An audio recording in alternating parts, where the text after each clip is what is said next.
தாய் காட்டுற பாசத்துல கூட தன்னோட புள்ளங்கிற சுயநலம் இருக்கும். ஆனா இவங்களோட பாசத்துல ஒரு துளி கூட சுயநலத்தை பார்க்க முடியாது. ஏங்க பெத்தாதான் தாயா என்ன? இதோ நீங்க தெய்வமா வணங்குற இந்த அம்மனுக்கு எத்தனை குழந்தைங்க? சொல்லுங்க, எத்தனை குழந்தைங்க? என்னம்மா அப்படி கேக்குற? இந்த உலகமே அவளோடு தானம்மா. இந்த உலகத்துல இருக்கிற அத்தனை குழந்தைங்களும் அவளோடதுதான். அத நீங்க ஒத்துக்கிறீங்கல்ல? அதே மாதிரிதான் அம்மனை பொறுத்தவரை மட்டும் பூமியில பிறந்த அத்தனை ஜீவராசிகளுமே அவ குழந்தைங்க தான். ஏன்னா தெய்வம் மட்டும்தான் மனுஷங்க கிட்ட பாகுபாடு பார்க்காத.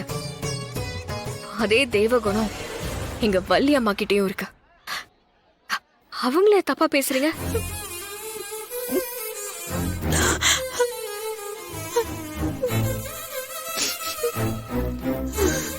இந்த குடும்பத்துக்காக ராத்திரி பகல்னு பார்க்காம உழைச்சிருக்காங்க.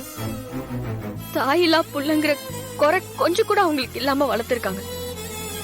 தன்னோட அண்ணன் பசங்களுக்காகவே கல்யாணம் பண்ணிக்காம தன்னோட வாழ்க்கையவே அவங்க தியாகம் பண்ணிருக்காங்க.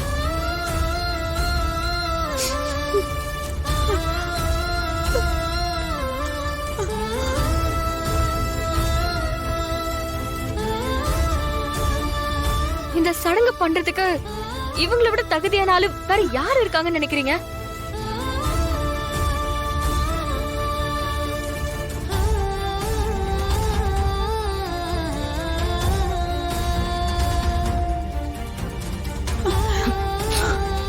அழாதீங்க வலிமா.